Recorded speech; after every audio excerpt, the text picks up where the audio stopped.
하나님의 말씀은 마태복음 19장 13절에서 30절입니다. 마태복음 19장 13절. 그때에 사람들이 예수께서 안수하고 기도해 주심을 바라고 어린 아이들을 데리고 오매 제자들이 꾸짖거늘. 예수께서 이르시되 어린 아이들을 용납하고 내게 오는 것을 금하지 말라. 천국이 이런 사람의 것이니라 하시고 그들에게 안수하시고 그 길을 떠나시니라. 어떤 사람이 주께 와서 이르되 선생님이여 내가 무슨 선한 일을 하여야 영생을 얻으리까? 예수께서 이르시되 어찌하여 선한 일을 내게 묻느냐. 선한 이는 오직 한 분이시니라. 네가 생명에 들어가려면 계명들을 지켜라. 이르되 어느 계명이오니까? 예수께서 이르시되 살인하지 말라, 간음하지 말라, 도둑질하지 말라, 거짓 증언하지 말라, 내 부모를 공경하라. 이것이 내 이웃을 내 자신과 같이 사랑하라 하신 것이니라. 그 청년이 이르되 이 모든 것을 내가 지켰사온데 아직도 무엇이 부족하니까? 예수께서 이르시되 내가 온전하고자 할진대 가서 내 소유를 팔아 가난한 자들에게 주라. 그리하면 하늘에서 보화가 내게 있으리라. 그리고 와서 나를 따르라 하시니 그 청년이 재물이 많으므로 이 말씀을 듣고 근심하며 가니라. 예수께서 제자들에게 이르시되 내가 진실로 너에게 이르노니 부자는 천국에 들어가기가 어려우니라. 다시 너희에게 말하노니 낙타가 바늘귀로 들어가는 것이 부자가 하나님의 나라에 들어가는 것보다 쉬우니라 하시니. 제자들이 듣고 몹시 놀라 이르되 그렇다면 누가 구원을 얻을 수 있으리까? 예수께서 그들을 보시며 이르시되 사람으로는 할 수 없으나 하나님으로서는 다 하실 수 있느니라. 이에 베드로가 대답하여 이르되 보소서 우리가 모든 것을 버리고 주를 따라사온데 그런즉 우리가 무엇을 얻으리까? 예수께서 이르시되 내가 진실로 너에게 이르노니 세상이 새롭게 되어 인자가 자기 영광의 보좌에 앉을 때에 나를 따르는 너희도 12 보좌에 앉아 이스라엘 12지파를 심판하리라. 또 내 이름을 위하여 집이나 형제나 자매나 부모나 자식이나 전토를 벌인 자마다 여러 배를 받고 또 영생을 상속하리라. 그러나 먼저 된 자로서 나중되고 나중된 자로서 먼저 될 자가 많으니라. 아버지 하나님 은혜를 감사합니다. 오늘 이 말씀을 통하여 우리에게 주시고자 하는 하나님의 뜻을 잘 깨닫게 하여 주옵소서. 예수님 이름으로 감사하며 기도드리옵나이다. 아멘. 자, 마태복음 19장 내용들, 우리는 이 내용들이 어떻게 연결되는가를 놓치지 말아야 돼요. 이 내용들이 앞의 내용과 어떻게 연결되는가, 이것을 놓쳐버리면은 지금 본문은 자세히 알더라도 예수님의 가르침의 근본적인 주제를 놓칠 수가 있습니다. 자, 이 19장 오늘 본문은 이제 갈릴리에서 예루살렘으로 이동하는 도중입니다. 지금 유대 지역, 베레아 지역으로까지 왔어요. 이제 베레아 지역을 지나서 이제 이 여리고로 해가지고 예루살렘으로 들어가게 될 것입니다. 갈릴리에서 예루살렘으로 가는 도중에 지금 말씀이 이어집니다. 그때라고 오늘 본문이 시작되죠. 그때는 앞에 나오는 단락의 말씀과 연결되는 거죠. 그러니까 어제 우리가 봤던 내용,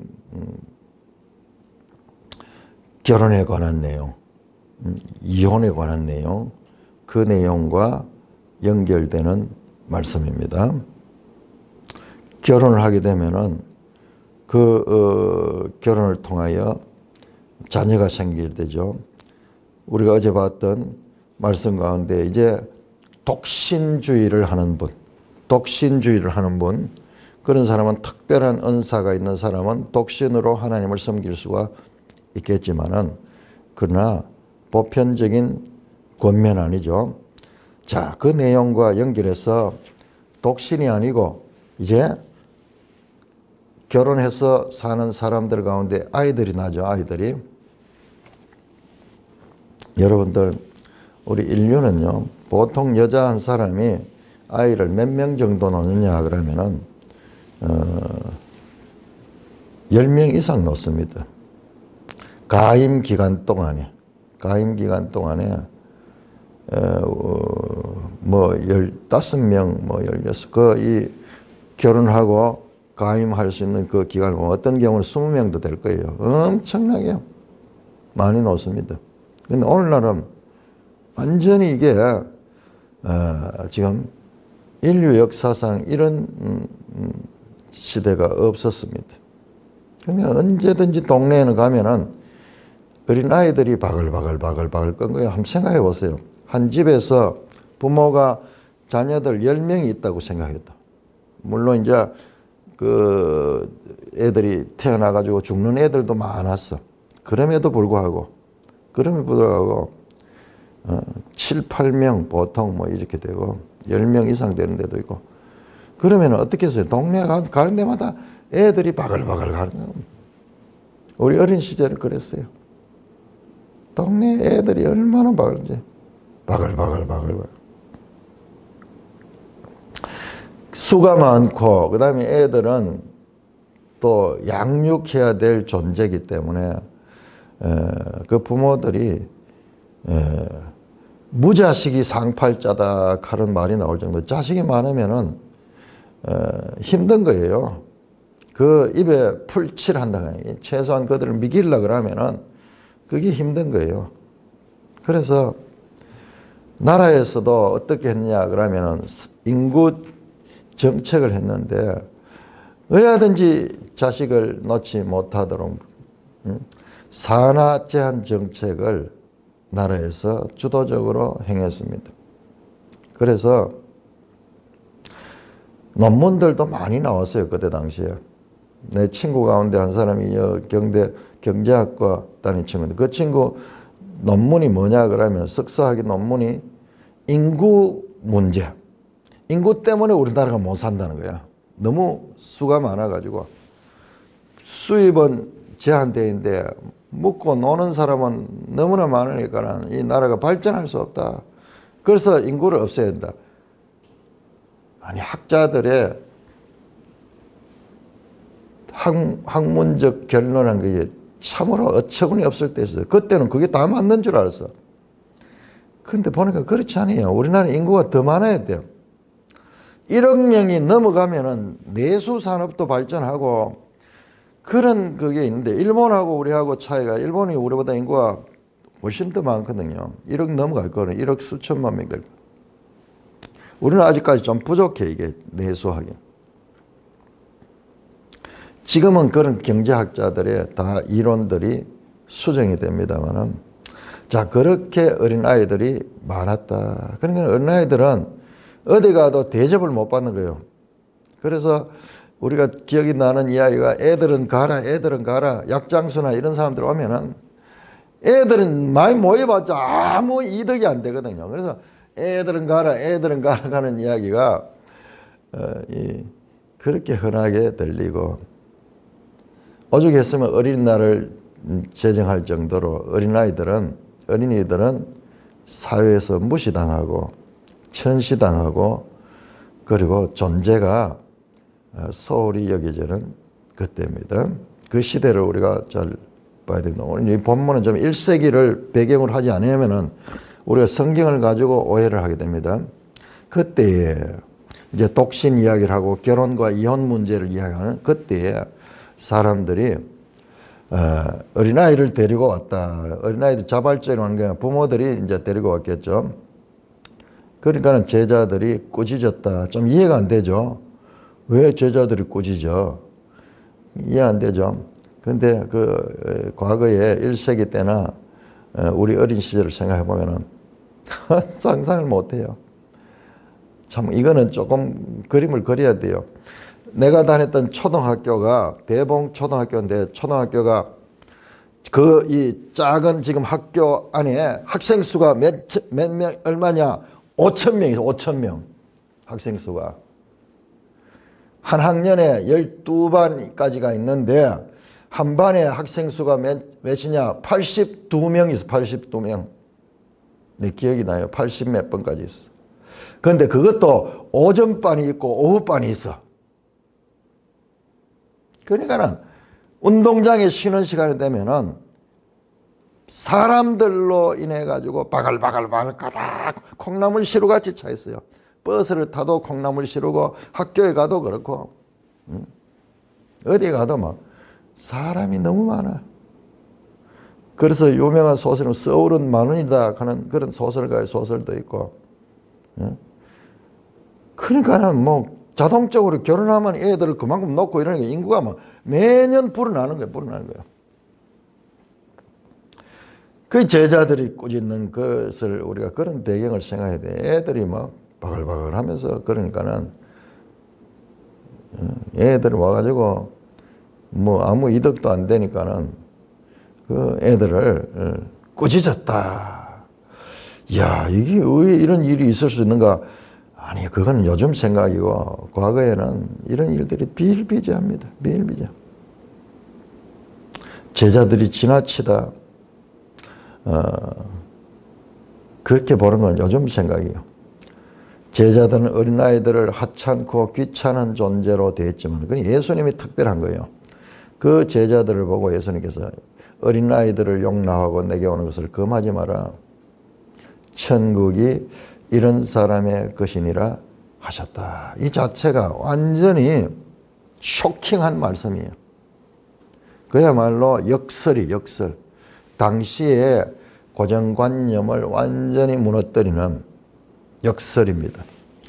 자, 뒤에서 나오는 사람 또 나옵니다. 그 뒤에 사건이 부자 청년, 누가복음이나 이런 이 마가복음을 통해서 보면은 이 부자 청년은 정말 엘리트예요.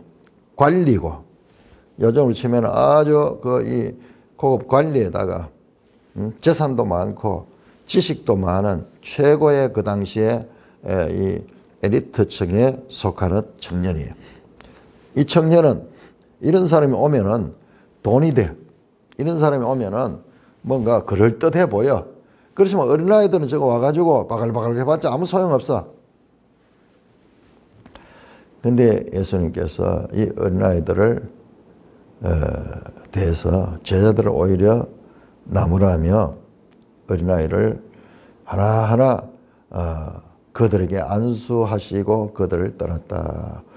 여기에서 안수는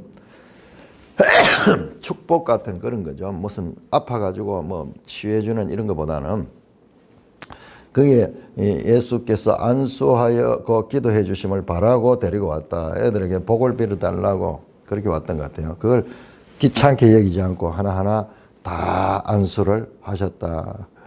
우리는 뭐 어린아이가 얼마 안 되는 거지만 엄청 많은 어린아이였을 거예요. 자, 이 어린아이 문제는 우리가 18장에서도 나왔습니다. 우리 18장 다시 한번 돌아보고요. 18장 1절.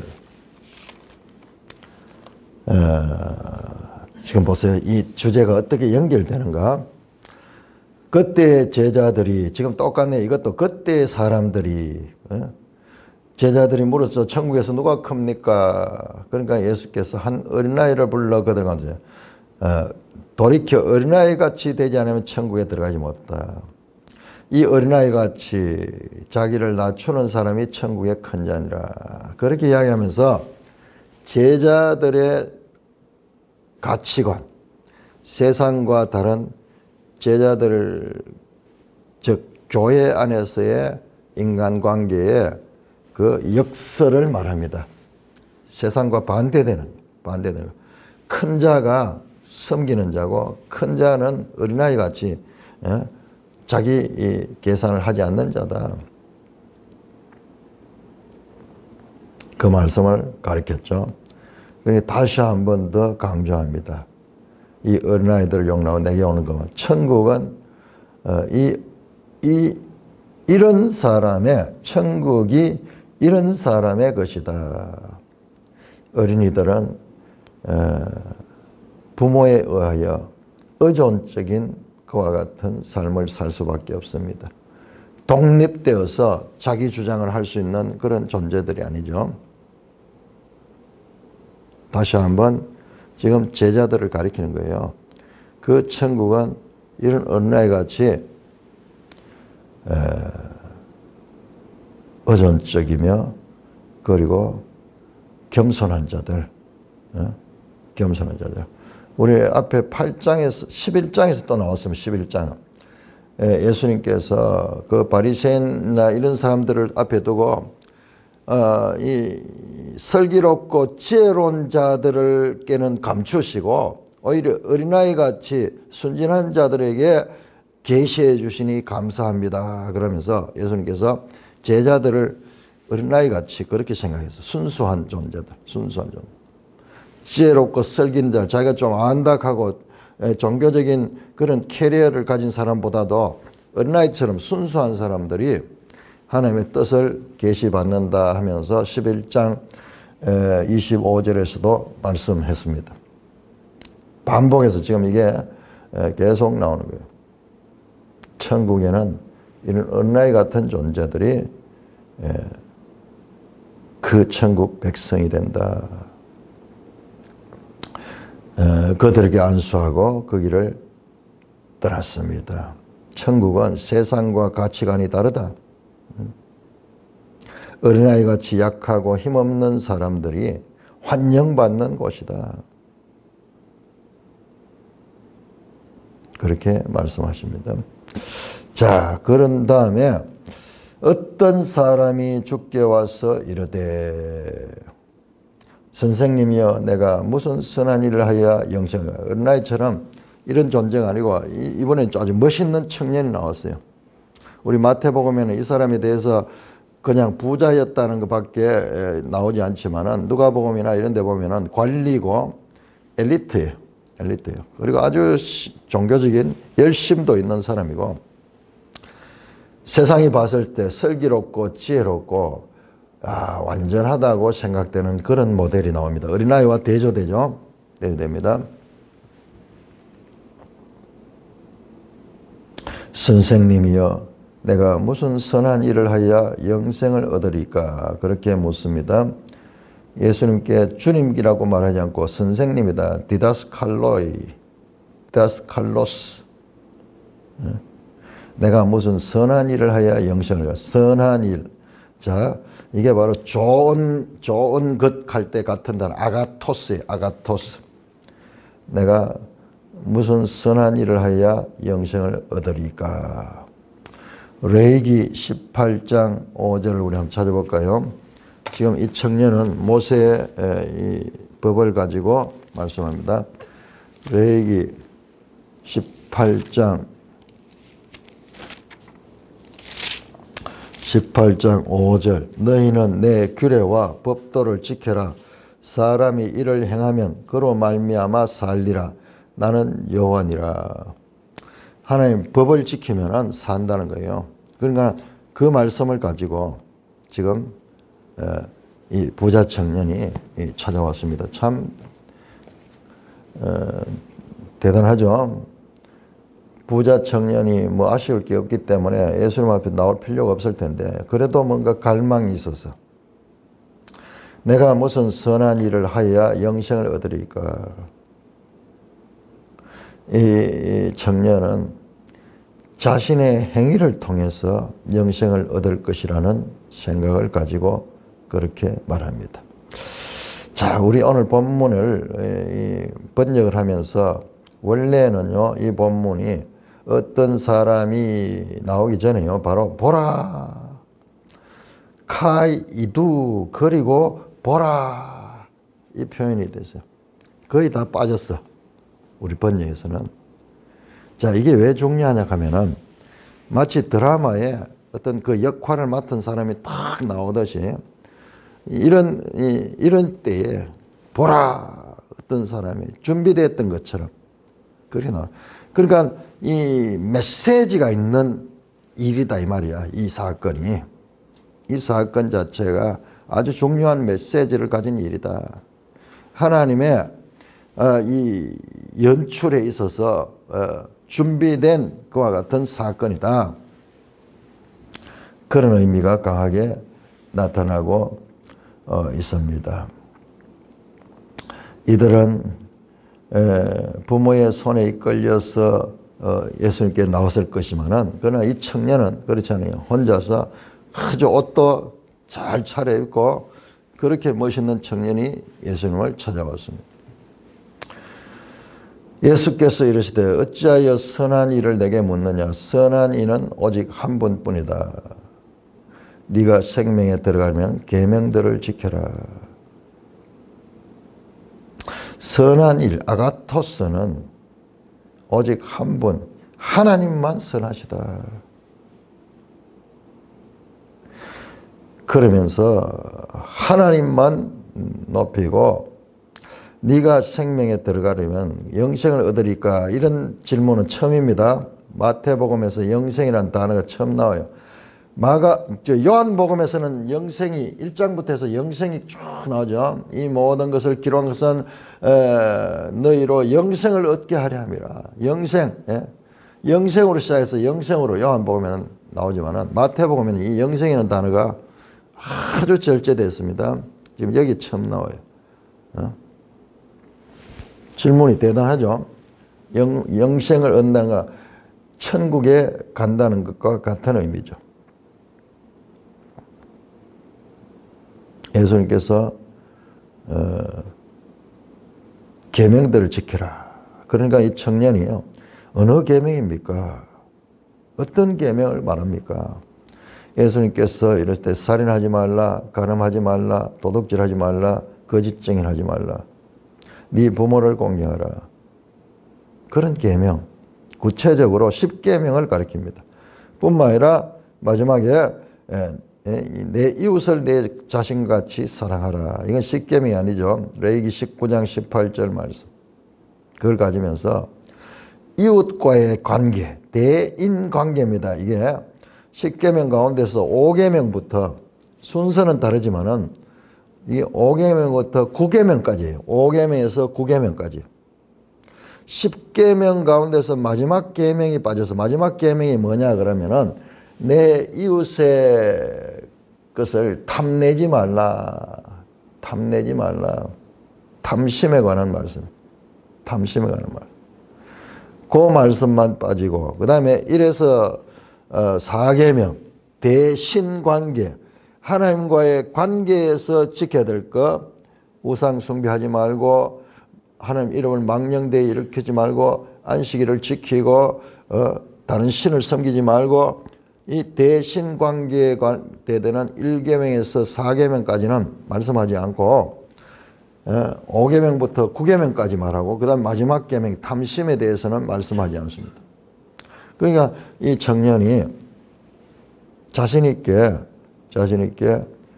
이 모든 것을 내가 지켰습니다. 네 이웃을 네 자신같이 사랑하라 하신 것이다. 내 이웃을 내 자신같이 사랑하라. 이 말씀은 10계명이 아니죠. 사실상 이런 계명들이 결론이 바로 내 이웃을 내 자신같이 사랑하라 하신 여기에 다 들어갑니다. 그 청년은 구체적으로 내가 이 모든 걸 지켰다 그러는 거예요.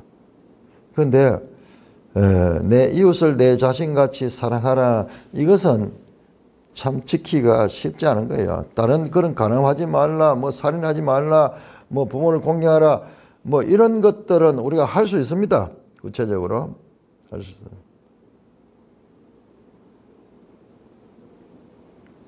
그런데 내 이웃을 네 자신같이 사랑하라는 것은 이것은 이 사람이 자신 있게 말할 수 있는 게 아니에요. 그런데 다 지켰다는 거예요. 이 모든 것을 내가 지켰다. 아직도 무엇이 부족합니까? 여기에요. 5장 20절에서 그 유명한 너희 의가 서기관과 바리새인보다 낫지 않으면 천국에 들어갈 수 없다. 그 말씀이 여기에 연결되네요. 아직도 무엇이 뭐야? 그렇다. 더 나은 의가 있어야 된다.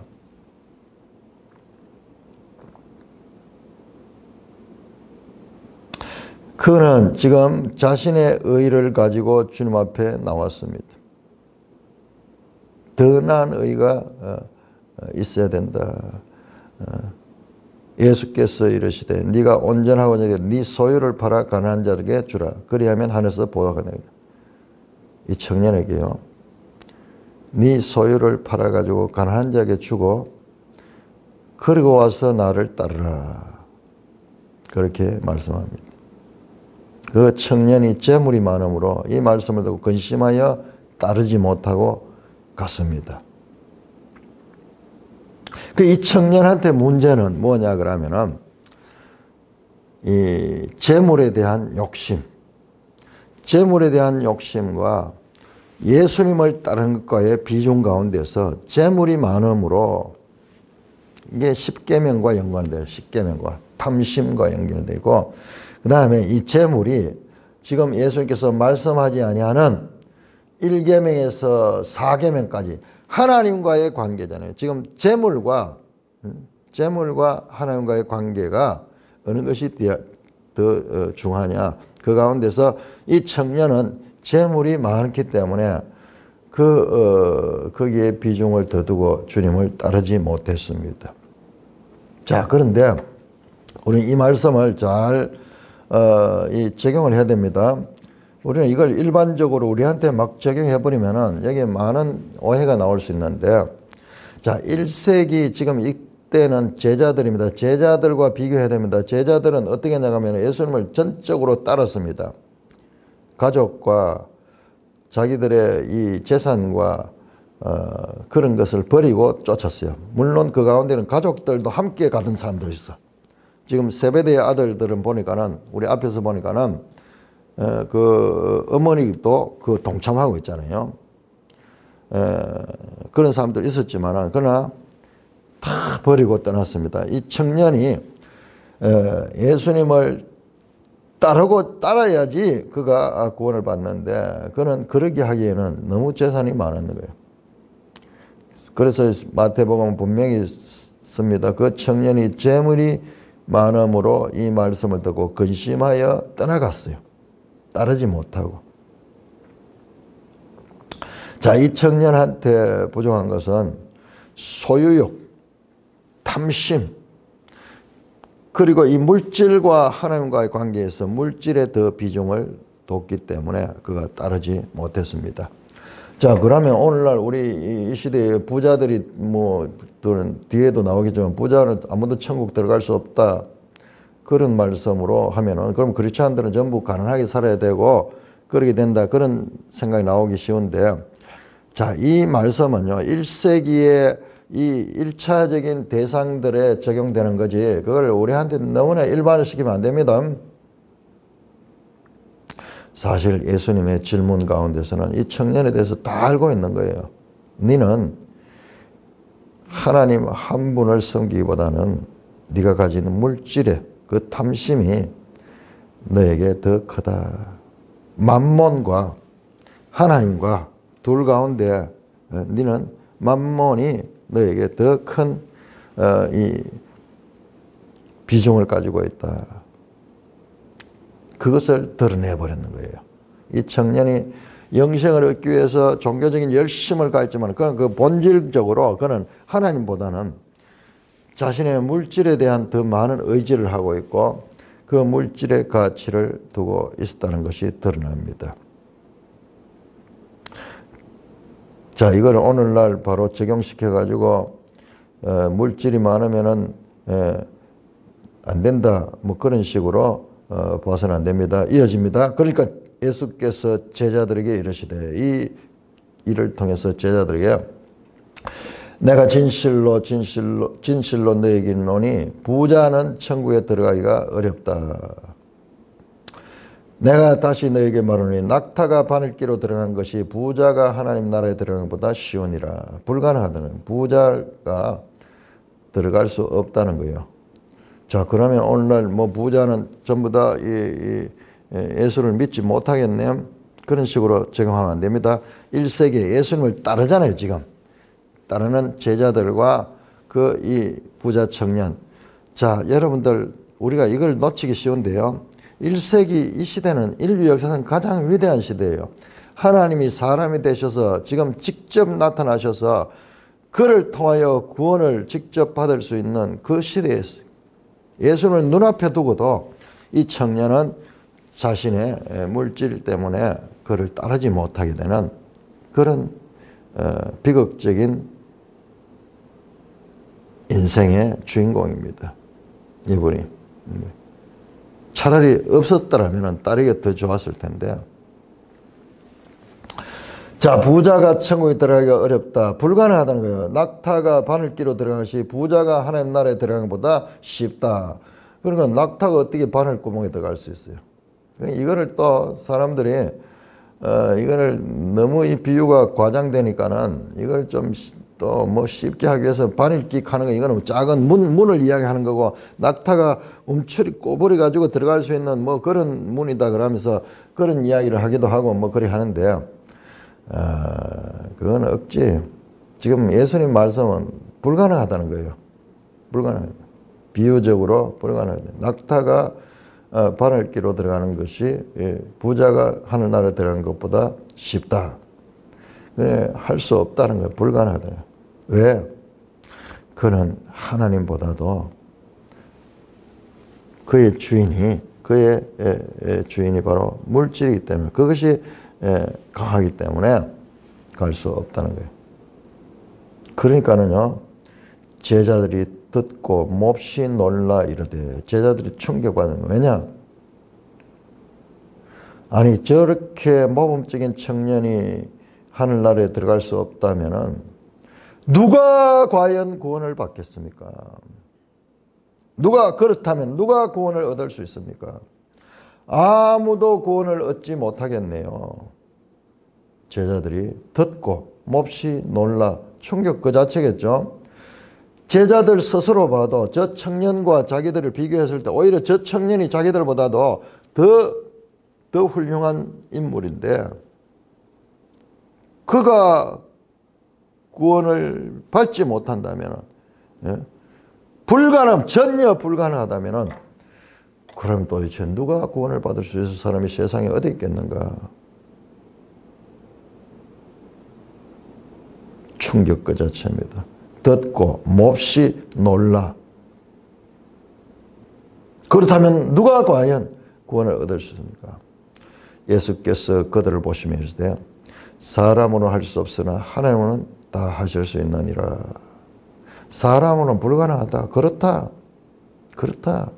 행위로, 사람으로서는 불가능하다. 아무도 구원받을 수 있는 사람이 없다, 이 세상에. 자기의 선한 행위를 통해서, 자기의 능력을 통해서, 자기의 열심을 통해서 구원받을 수 있는 사람은 아무도 없다. 사람으로는 할 수 없으나 아두나마이. 불가능하다. impossible. 그러나 하나님께서는 다 하실 수 있다. do not. possible. 할 수 있다. 가능하다. 그렇습니다. 이 청년은 자신의 행위, 자신의 이 의지, 자신의 노력을 통해서 어떤 선한 일을 하여 내가 구원을 얻을 수 있습니까? 하는 그런 질문을 했지만 그것은 불가능하다. 아무도 그렇지 않아. 오직 하나님의 주권적인 선택과 은혜로서만 구원받을 수 있지, 하나님 없이 사람의 노력으로, 사람으로서는 불가능하다. 사람으로서는 할 수 없으나 하나님은 다 하실 수 있다. 지금 아주 중요한 말씀이에요. 자, 이 말씀이 우리 16장 한번 볼까요? 16장 23절. 16장 23절. 변화산에서 내려왔을 적에 거기에서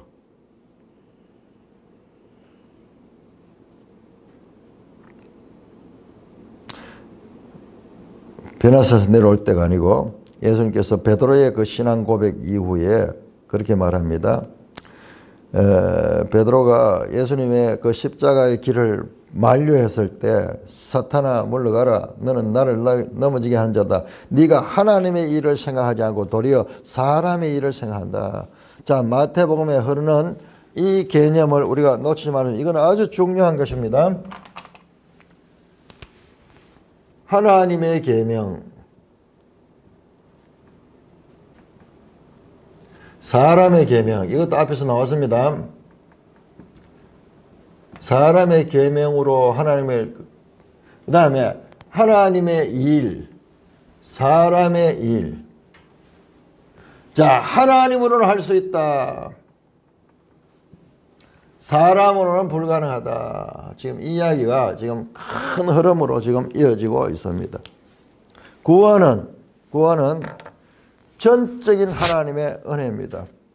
사람으로서는 아두나마이 아무도 할 수 없어요. 아무도 할 수 없습니다.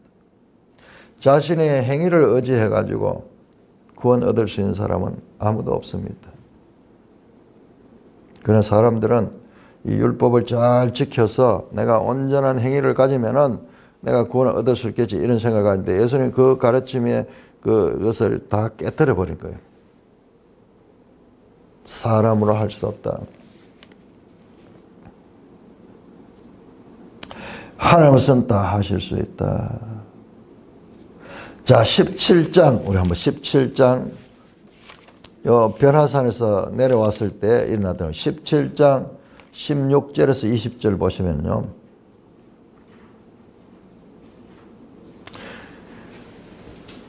예수님께서 변화산에서 내려오니까 밑에 있던 제자들에게 사람들이 병자를 데리고 와서 그렇게 나사달라고 그렇게 부탁했는데 16절입니다. 17장 16절 이 아이의 이 간질병 걸린 아이의 아버지가 말하면 내가 주의 제자들에게 데리고 왔으니 능히 고치지 못하다이다. 여기에 오크 두나마이 할 수 없다. 불가능했다는 거예요. 그러니까 예수님께서 말씀하시는데 이 26절입니까? 아니요. 20절이네요. 20절에 너희가 못할 것이 없으리라. 요게 두나타이 할 수 있다는 거, 할 수 있다. 믿음으로 할 수 있다. 할 수 없음과 할 수 있음. 자, 이것은 우리 복음에 있어 가지고 가장 중요한 메시지입니다. 오직 모든 구원은 하나님의 주권적인 역사를 통하여 될다. 그래서 그걸 은혜라 하죠. 은혜. 하나님 쪽에서 나오는 것은 사람의 행위가 아니고, 자, 이 사람의 일을 따라가는 거, 이거 갖다가 행위구원이에요. 행위구원. 이것은 은혜에 의한 구원이다. 이것을 은혜 언약이라고 하고, 이게 된 것이 하나님의 은혜 언약이다. 내가 너를 구원할 것이다. 하나님의 은혜 언약이고, 이것은 네가 통해서 네가 스스로 얻어야 될 거다. 이게 행위 언약. 이게 다 연결됩니다. 지난주 우리 오후 모임에서 우리 홍 집사님이 제 설교를 듣고 쭉 마태복음 쭉 깨면서 이야기했는데요. 이 이야기가 이 두 개 이야기다. 이 두 개 이야기. 행위 언약과 은혜 언약이라. 그렇습니다. 그러니까는 이게 얼마나, 그러니까 기독교는 뭐냐, 기독교는 하나님의 할 수 있음. 하나님이 할 수 있다. 두나마예요. 하나님이 할 수 있다. 하나님이 할 수 있다. 사람으로서는 아두나타예요.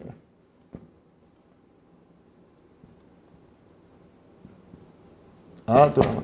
할 수 없다. 불가능하다. 할 수 있다. 능히 할 수 있다. 능하다. 전능하시다 할 때 그 능자고, 이것은 불가능하다. 불가능. 모든 기독교 신앙의 출발은 여기 있습니다. 성경 전체에서 완전히 세상과 다른 건 바로 이거예요. 그래서 교회사를 보면은 이와 같은 하나님의 주권, 하나님의 은혜를 강조하는 그 이 신학적인 흐름과 사람의 행위를 강조하는 이 흐름이 두 개가 쭉 흘러가는데, 늘 보시면요, 이쪽은 전부 이게 뭐냐 그러면 인본주의. 그렇잖아요. 한마디로 사람으로서 다 가능하잖아요. 그러니까 사람이 중요한 거죠. 그 문재인 정권의 사람이 먼저다 하는 이야기는 알고 보면 사실 이 이야기고, 이것은 기독교 신앙이 아니에요. 기독교 신앙은 이거예요. 오직 하나님의 주권. 구원은 모든 것이 하나님의 주권적인 것이고, 그래서 여기서 선택, 애정, 모든 것이 여기서 나오는 거예요. 여기는 인간의 행위, 인간의 책임만 나타나지만, 지금 그 말씀이 가르침을 보면은 전부 이거는 바로 이거고, 그 다음에 바리새인이나 이 서기관들이나 예수님을 대적하는 무리들은 계속 이 노선에 있는 거예요. 이 노선에. 자기들이 노력해서 율법을 지켜서 구원을 받을 수 있다. 이게 그들의 생각과 예수님의 가르침은 이렇게 했다는 겁니다. 이 말씀은 얼마나 이 비중이 큰 말씀, 사람으로 할 수 없잖아. 그러니까 이걸 모르는 거예요. 계속 사람들이 할 수 있다고 생각하고 있는 거예요. 바리새인과 서기관들의 문제는 자신들은 율법을 철저히 지키기 때문에 자기들은 할 수 있는 존재로 생각하는데, 예수님은 그러면 그럴수록 더 불가능하다. 이것은 더 절망적이다. 오히려 이것이 추구하는 것은 자기의다. 그런데 앞에서 말했잖아요. 5장 20절에서 너희 의가 서기관과 바리새인보다 더 낫지 않으면 하나님 따라서 자기 의로서는 부족해. 자기는 하나님으로서 때 하나님의 의. 하나님의 의가 누구냐? 하나님의 의가 무엇이냐? 하나님의 의가 예수 그리스도. 오직 예수 그리스도로. 로마서 3장에 그 말씀이 나왔죠. 우리 한번 찾아볼까요? 로마서 3장.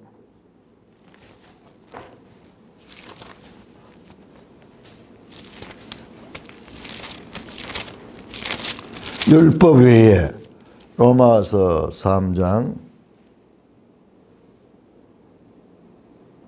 21절 이제는 율법 외에 하나님의 한 의가 나타나니 율법과 선지자들에게 증거를 받는 곧 예수 그리스도를 믿음으로 말미암아 모든 믿는 자에게 미치는 하나님의 의니 차별 없다.